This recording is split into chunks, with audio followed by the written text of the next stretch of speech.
a lot of the ancient scriptures from India they are not dated, so it's a speculation knowing when.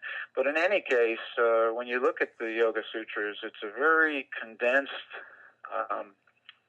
presentation of human potentiality and the basic mechanisms and tools that unfold that potentiality into what is called enlightenment. Patanjali uses the word samadhi, which means absorption in pure bliss consciousness, or Satchitananda, which is what pure bliss consciousness, how it's said in Sanskrit. And then there are various grades of samadhi that are discussed in the Yoga Sutras. Everything from temporary absorption to walking around with it all the time. Yes.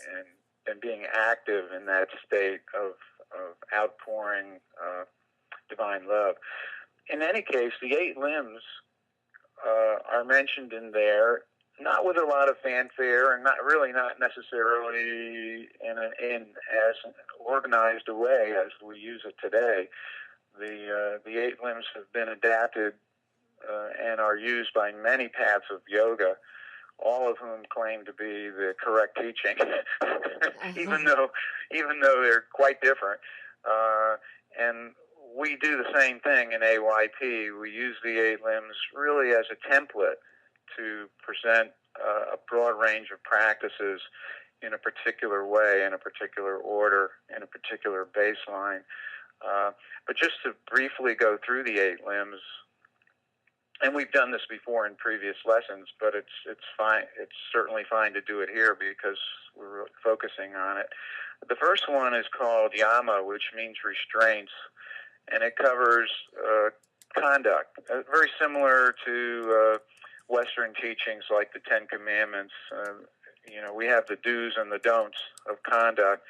And the first 2 limbs of the 8 limbs of yoga are devoted to that. The yamas are the restraints, which include things like nonviolence and truthfulness and non-stealing and that sort of thing. And then the niyamas are the observances, which include things like purity, contentment, the intensity of our desire for enlightenment, and study of scriptures and ourselves.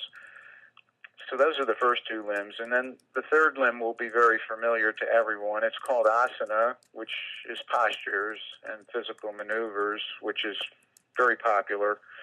There are yoga studios almost everywhere nowadays. Yes. The fourth limb is pranayama, which means restraint of the life force, and more commonly known as breathing techniques. So pranayama is breathing techniques. And limb 4 is pratyahara, which means the introversion of the senses or the release of attachment to the senses. And the next limb is dharana, which means attention on an object, which is often interpreted to mean concentration, but we don't use it that way in the AYP system. And we can get into that, or we have discussed it when we talked about meditation, which is the 7th limb. The 7th limb is dhyana, which is meditation, the systematic dissolving of the object that we're putting our attention on.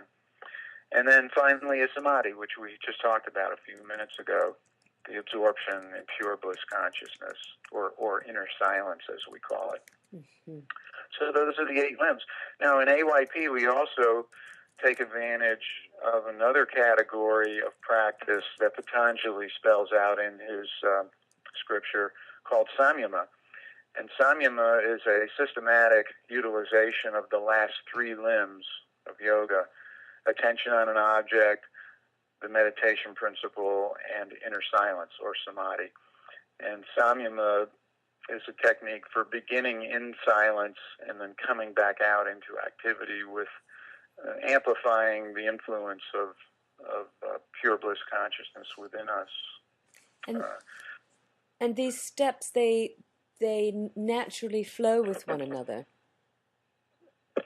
Yeah, well, the way the way the 8 limbs were originally taught, and this is implied in the scripture itself, and there are many traditional teachers who do this, who say you have to take it in order.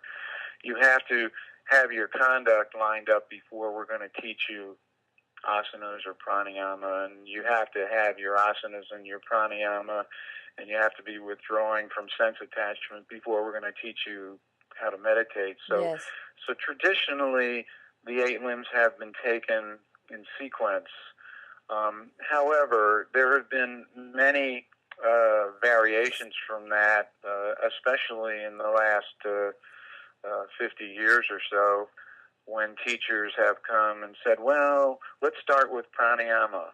You know, that gives us a jump start. Or let's start with meditation, and that really gives us a jump start because it puts us right away into inner silence. And the case can be made that conduct really depends on the amount of inner silence that we have. In other words, if you just tell somebody, don't steal, well, you know, the only influence there is that maybe they have a mental idea or something that I'll try not to steal. But if the person learns to meditate, inner silence will be coming up, and there will be a moral energy coming out from within, and the person will be less inclined to steal naturally. So the later limbs of yoga actually enhance the earlier ones, and vice versa. But I think to a lesser extent. I think conduct has less to do with the enlightenment process than the actual practices of going within do. And in AYP, we do take it in that reverse order. We begin with meditation, then we come back into pranayama and asana, and lo and behold, conduct improves. And so whatever our wishes are in terms of improving our conduct, we get a lot of help by taking that reverse order on the 8 limbs. And there are other traditions, as I mentioned, that do it in different ways as well. So there are many debates that go on about what's the right order to do the 8 limbs in, and everybody makes their own case for that. Okay, so you can actually, they're like a modality on their own. They don't really need to be leaning upon something specifically, but all of them together will create. I think it depends on how much of a purist you are. Like I said, those who are very traditional are going to try and go through the 8 limbs in order, and quite frankly, it doesn't work very well. For the reasons that I mentioned, you know, you have to be getting deeper into inner silence before you're really going to have the wherewithal to change your conduct, to really change your relationship with the world. You can't change your relationship with the world just by thinking about it. That's really the bottom line. You have to go deeper. You have to go into your inner self, into your the deep levels of silence that are within you. And that's really where all morality comes from. That's where all good deeds come from. Now, some people don't meditate, but they have morals. They have, you know, maybe they have another practice. Maybe they're Christians and they believe in doing the right thing, or they live by the 10 Commandments, but they don't actually have a meditation practice. Well, I think that kind of a lifestyle of dedication to codes of conduct is a meditation in itself, where you believe. If you're fortunate enough to have a belief in the divine or a belief in a chosen ideal, as we talked about last time with bhakti, the way our desire is used on our spiritual path. If we have a strong belief in a high ideal, whether it's in the form of Jesus or Krishna or just living a better life, that is a kind of meditation. And the more we devote ourselves to that with our heart, there is a transcending effect of awareness into stillness, and that is the meditation effect. But it's not a structured meditation the way we teach in AYP. It's a natural sort of walking around every day, devoting your life to this higher ideal. And there's nothing wrong with that, and that will raise the level of our conduct.